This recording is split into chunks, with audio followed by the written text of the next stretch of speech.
scan this. Sovi is here. Let's level up. Function limits can look scary, but this one snaps into place fast when you use factoring and the one condition that makes the limit exist.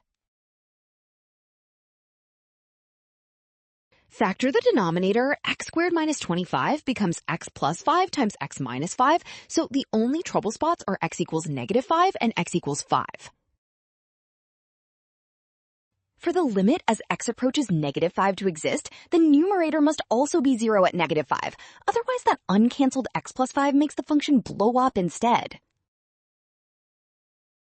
Plug in negative 5 upstairs. 25 minus 40 plus k equals 0, so k must be 15, leaving signs near 5 matching the infinity.